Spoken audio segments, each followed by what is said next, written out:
बाप से मोहब्बत। मौलाना तनवीर साहब जरा ये बताइए कि हम बाप से मोहब्बत ना करें? किस बाप से? अरे उस बाप से जिस बाप ने हमारे लिए सब कुछ कुर्बान कर दिया।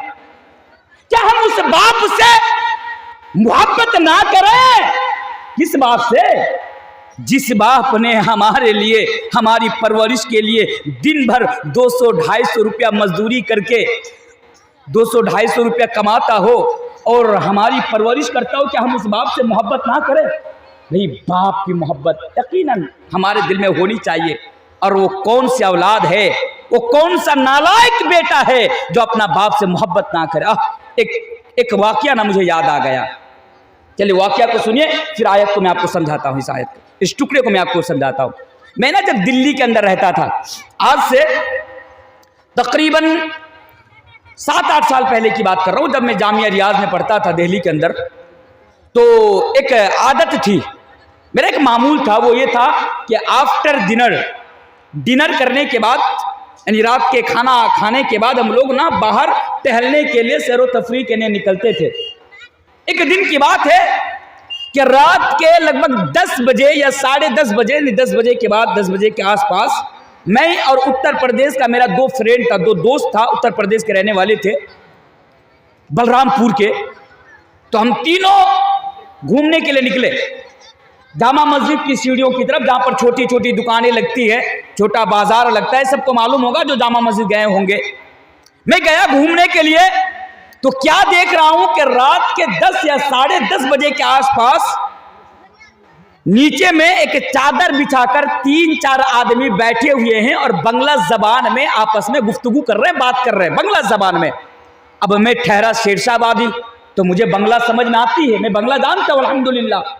और कई इलाकों में, हुगली, बर्दमान, नोदिया, दक्षिण दिनाजपुर, इन इलाकों में मेरी तकरीर अल्हम्दुलिल्लाह बंगला जबान में भी 2-2, 2.5 घंटा होती है। सोशल मीडिया पर मौजूद, आप जाके सुन सकते हैं। तो मैं बंगला जानता हूं, तो मैं वहां पे बैठ गया। अब जो उत्तर प्रदेश के 2 और थे, उन लोगों तो बंगला से ना वाकिफ थे, बंगला नहीं समझते थे। तो उनका भाई क्या हुआ? मैंने कहा ठहरो भाई, हमारे उधर के होंगे, बंगला जबान में बात कर रहे हैं। मैं वहां पे बैठ गया। गौर से सुनिए बाप क्या होता है, गौर से सुनिए। मैंने उन लोगों से पूछा कि साहब इतनी रात को आप लोग यहाँ पे क्या कर रहे हैं? मैं समझ गया कि हमारे इलाके के होंगे। मैंने कहा इतनी रात को यहाँ पे क्या कर रहे हैं? मेरा मकसद ये था पूछने का कि अगर ये लोग घूमने के लिए आए होंगे या कोई परेशानी में होंगे, तो हालांकि मैं दिल्ली में रह रहा हूँ, तो मैं इनकी कुछ मदद कर सकूं, कुछ हेल्प कर सकूं, सहायता कर सकूं। इस गर्ज से मैंने सवाल किया कि आप लोग इतनी रात को यहाँ पे क्या कर रहे हैं? मालूम है उनमें से एक ने मुझे जवाब दिया था कि साहब हम लोग ना 5 साल से, 1-2 साल नहीं, 5 साल से हम लोग दिल्ली में रहते हैं और दिल्ली में रिक्शा चलाते हैं, रिक्शा।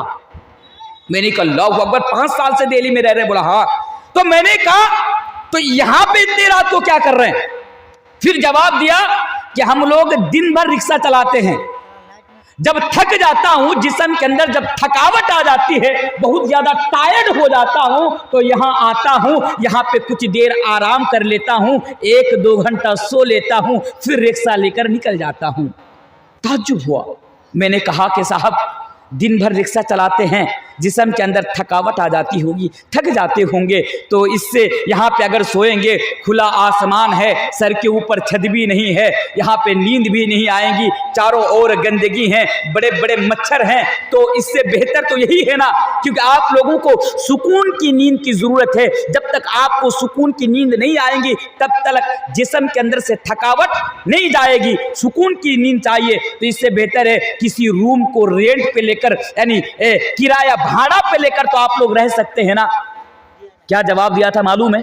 आज भी वो जवाब मुझे याद है। आज भी उन लोगों ने जवाब दिया था कि साहब हम लोगों को भी मालूम है, हम लोग भी जानते हैं, लेकिन सुनिए, अगर किसी रूम को किराए पे लेकर, रेंट पे लेकर अगर हम लोग वहाँ पे रहेंगे, अगर हम लोग वहाँ पे सोएंगे, तो महीने में कम से कम 3 से 4 हज़ार रुपया किराया देना पड़ेगा। 3 से 4 हज़ार रुपया किराया देना पड़ेगा। और अगर हम लोगों ने जामा मस्जिद की सीढ़ियों पर अगर किसी तरह रात गुजार लिया तो महीने का 3 से 4 हज़ार रुपया हमारा सेव हो जाएगा, हमारा बच जाएगा। और इसी बचा हुआ पैसा से हम अपने बच्चे की परवरिश बेहतर से बेहतर अंदाज में कर सकते हैं, उनका फ्यूचर बेहतर से बेहतर अंदाज में हम संवार सकते हैं, ब्राइट कर सकते हैं। उनका मुस्तकबिल रोशन बनाने के लिए ये 5-6 हज़ार रुपया हमारा काम आ सकता है। तो मेरे भाइयों, वो बाप जो हमारे लिए इतना कुछ करें, क्या हमारे दिल में उस बाप के लिए मोहब्बत ना हो? अब आयत क्या कह रही है जरा देखिए। यकीनन हमारे दिल में तो बाप के लिए मोहब्बत होनी चाहिए, इस्लाम ने तो मना न किया।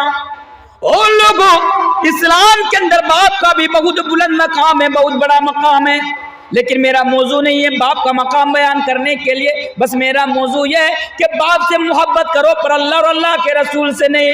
यही आयत इसी चीज की तालीम हमें और आपको दे रही है कि ए लोगों, कुल इनका नाबाउकुम, तुम बाप से तुम मोहब्बत करो, लेकिन अल्लाह और अल्लाह के रसूल से ज्यादा नहीं।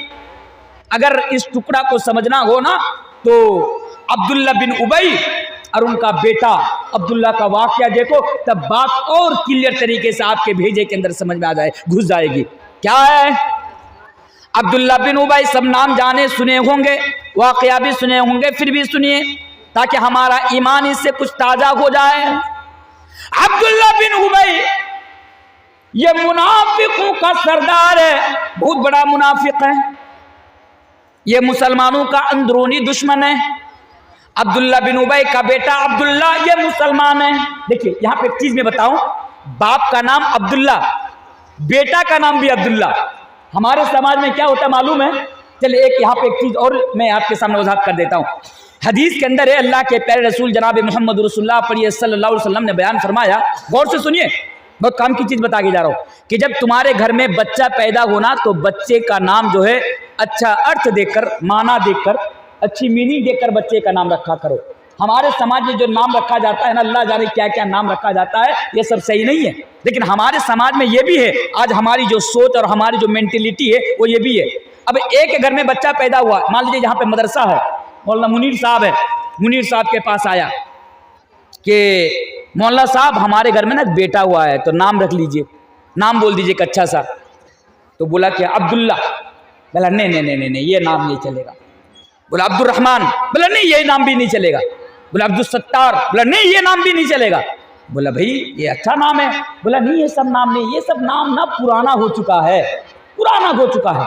अच्छा नया नाम, अब उसको समझ में नहीं आ रहा भाई कौन सा नया नाम, जो भी नाम बता रहा, बोला ये मेरा मामू का नाम है, ये फला का नाम है, ये फला, ये ऑलरेडी हमारे गांव में इस नाम का कोई आदमी है। अब मुनीर साहब भी परेशान हो गए। मुनीर साहब ने कहा कि चलो हट, आपको जो रखना है आप रख लेना, मेरे पास कोई नया नाम नहीं है। अब ये गया, बच्चों का नाम रख दिया। कुछ दिनों के बाद मुनीर साहब से फिर मुलाकात हुई। अब वो मुनीर साहब से कह रहे हैं कि आपको मालूम है, आप तो मौलाना साहब हैं, पढ़े लिखे हैं, आप नया नाम नहीं तलाश पाए, मैंने अपना बेटा का नया नाम रखा, ऐसा नाम रखा कि हमारे 7 गांव मिलकर भी अगर ढूंढेंगे, तलाशेंगे तो ऐसा नाम नहीं मिलेगा। अब मुनीर साहब भी ताज्जुब में पड़ गए, भाई कौन सा नाम है, जरा आप मुझे भी बताइए, आप अपने बच्चे का क्या नाम रखे हैं? तो वो जवाब देता है एकदम गुर्रा के, भोदू नाम रखा है, भोदू। अब्दुल्ला पसंद नहीं आया, अब्दुल रहमान पसंद नहीं आया, अब्दुल सत्तार पसंद नहीं, क्योंकि ये पुराना नाम है। या ये भी है हमारी सोच कि अगर हमारे गांव में अगर ऑलरेडी इस नाम का कोई है तब ये नाम नहीं रखा जाएगा। अल्लाहू अकबर, कह रहे नया नाम रखिए। बोला नया नाम रख दिया। क्या नाम है? नाम है भोदू, मुंटू, रंटू, भोला, फोकी चांद, अजीब अजीब किस्म के नाम है मेरे भाई। अब बताइए जब कयामत के दिन जब नाम लेकर पुकारा जाएगा क्या कहेंगे? भोदू। सुनने में अच्छा लगेगा। तो मसला क्या है? मसला ये है कि अगर घर में अगर बेटा हो या बेटी हो, कोई भी हो ना, अगर उनका नाम रखना हो तो अच्छा माना देकर, अच्छी मीनिंग देकर उनका नाम रखे, क्योंकि ये सही हदीस से साबित है। तो क्या बोल रहा था? बाप का नाम अब्दुल्ला बिन उबई, बाप का नाम भी अब्दुल्ला और बेटा का नाम भी अब्दुल्ला। अब जरा देखिए, बाप मुनाफिक, बेटा मुसलमान। गज़वा उहुद के मौके पर बाप ने नबी करीम जनाब मोहम्मद रसूलुल्लाह सल्लल्लाहु अलैहि वसल्लम की सामने गुस्ताखी की। गज़वा उहुद के मौके पर अब्दुल्ला बिन उबई ने ये कहा कि जब मैं मदीने के अंदर जाऊंगा, यानी इज्जत वाला जब मदीने के अंदर जाएगा तो जिल्लत वाला को मदीना से निकाल देगा। यानी उसने नबी की सामने गुस्ताखी की, उसने नबी को गाली दी। यही जुमला बेटा अब्दुल्ला के कान में आ गया। बेटा को मालूम चल गया कि मेरा बाप अब्दुल्ला बिन उबई ने नबी के सामने गुस्ताखी की है, नबी को गाली दी है। अब क्या हुआ, बेटा तलवार लेकर मदीने की सरहद पर खड़ा हो गया। बाप जब उधर से मदीने के अंदर एंट्री के लिए, मदीने के अंदर दाखिल होने के लिए, प्रवेश होने के लिए जब आता है, बेटा अब्दुल्ला तलवार लेकर पहले से मदीने की सरहद पर खड़ा हुआ है और बाप से कह रहा है जरा देखिए, कुल इनका ना आबा हुकुम, इसको समझिए।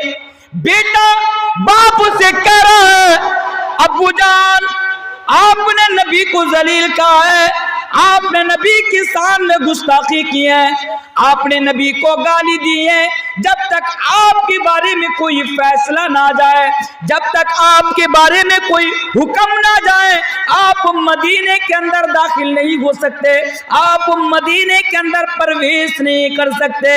बेटा बाप से कह रहा है अब्बा जान, अगर आपने गलती से भी मदीने के अंदर कदम रखने की जुर्रत की, अगर आपने गलती से भी मदीने की सरहद के अंदर कदम रख दिया, तो मैं ये ना देखूंगा कि आप मेरा बाप है, बल्कि मेरी तलवार आपकी गर्दन के ऊपर चल जाएगी।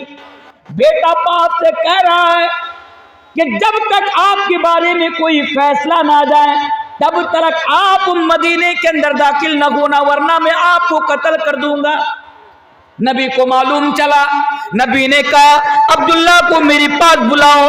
अब्दुल्ला नबी के पास आए, नबी ने कहा अब्दुल्ला, तुम्हारा बाप ने मुझे गाली दी है, तुम्हारा बाप ने मेरी शान में गुस्ताखी की है, जाओ, मैं तो मुहम्मदुर रसूलुल्लाह हूं, मैं तो रहमतल, मैं तो तमाम जहां के लिए रहमत बनकर आया हूं, जाओ, मैंने तुम्हारे बाप को माफ कर दिया, तुम भी अपने बाप को माफ कर दो। बेटा अब्दुल्ला ने फिर कहा कि अल्लाह के नबी, आपने मेरे बाप को माफ कर दिया, अच्छी बात है, उसके बावजूद भी मेरे बाप ने आपके सामने गुस्ताखी की है, मेरे बाप ने आपको गाली दी है। अगर कभी मेरे बाप को कत्ल करने का हुक्म सुना है, अगर आप मेरे बाप को कत्ल करने का फैसला सुना है, तो वो हुक्म आप मुझे देना, मैं ही अपने बाप की गर्दन अलग कर दूंगा, मैं ही अपने बाप को कत्ल कर दूंगा। इसी चीज की तो तालीम दी जा रही है मेरे भाई इस आयत करीमा के अंदर, इसी चीज की तालीम कि बाप से मोहब्बत करो, लेकिन अगर रसूल की बात आए, अगर अल्लाह और अल्लाह के रसूल की बात आए, तो फिर ये नहीं देखा जाएगा कि बाप क्या है, बल्कि दिल में बस रसूल बाप से भी ज्यादा अल्लाह और अल्लाह के रसूल की मोहब्बत हो रही। ऐसा कुछ काम मान लीजिए, आप इस तरह भी समझ सकते हैं इसको, ऐसा कुछ काम है जो आपका बाप आपको मना कर रहा है, अगर आप वो काम नहीं करेंगे तो आप के जरिए से अल्लाह और अल्लाह के रसूल की नाफरमानी हो जाएगी, और अगर आप वो काम करेंगे तो बाप नाराज हो जाएगा। तो सुनिए, अगर शरीयत पर चलने की वजह से अगर बाप नाराज होता है तो बाप को नाराज होने दीजिए। यह नहीं देखा जाएगा कि मेरा बाप नाराज होता है और मुझ पर राजी रहता है। शरीयत के कामों पर मेरे भाइयों अल्लाह और अल्लाह के रसूल की इताअत करने के लिए, बल्कि अल्लाह और अल्लाह के रसूल की इताअत आपको करनी पड़ेगी। बाप से भी ज्यादा आपके दिल में अल्लाह और अल्लाह के रसूल के लिए मोहब्बत होनी चाहिए। पहली चीज हो गई। दूसरी चीज पर जरा गौर कीजिए, कुल इनका नाबाउकुम व अबनाउकुम, बेटा से ज्यादा मोहब्बत कोई बात नहीं करो, इस्लाम ने मना नहीं किया। ऐसा कौन सा बाप है जो अपनी औलाद से मोहब्बत ना करता हो, क्योंकि बेटा भी अल्लाह तबारक व तआला की बहुत बड़ी नियामत है। अपनी औलाद से मोहब्बत करते हैं कि नहीं करते हैं भाई? एक बाप ना हमेशा अपनी औलाद को दुनिया के अंदर खुश देखना चाहता है। एक बाप अपनी औलाद से बेइंतहा मोहब्बत करता है, इस बात से कोई इनकार नहीं कर सकता, और होने भी चाहिए मोहब्बत, क्योंकि औलाद अल्लाह तबारक व तआला की बहुत बड़ी नियामत है। लेकिन मसला यह है कि बेटा से मोहब्बत कीजिए, लेकिन अल्लाह और अल्लाह के रसूल से ज्यादा मोहब्बत नहीं, सबसे ज्यादा अल्लाह और अल्लाह के रसूल के प्रति आपके दिल में मोहब्बत होनी चाहिए। अब आप ईमानदारी के साथ बताइए, आप अपनी औलाद से ज्यादा मोहब्बत करते हैं या अल्लाह और अल्लाह के रसूल से ज्यादा? किससे मोहब्बत करते हैं? जरा जवाब दीजिए, किससे? आप कहेंगे साहब हम लोग तो अल्लाह और अल्लाह के रसूल से ज़्यादा मोहब्बत करते हैं, तभी तो हम नमाज़ पढ़ते हैं, अच्छी बात है। तभी तो हम रोज़ा रखते हैं, अच्छी बात है। तभी तो हमारे चेहरे पर दाढ़ी है, अच्छी बात है। लेकिन मैं आपको बताऊं, आप नमाज़ पढ़ते हैं मैं जानता हूं, आप सब कुछ करते हैं मैं जानता हूं, लेकिन मैं ये भी जानता हूं कि आप अल्लाह और अल्लाह के रसूल से ज़्यादा अपनी औलाद से मोहब्बत करते हैं। वो कैसे, आपको मैं 1 मिनट में समझा देता हूँ। समझाऊं? आइए मैं आपको समझाता हूँ। रात के वक़्त में कमरा में आप सोए हुए हैं, आपका बेटा भी कमरा के अंदर सोया हुआ है, आप भी सोए हुए हैं, बेटा भी सोया हुआ है। सुबह के 4 या 4:30 बजे फजर की अजान होती है।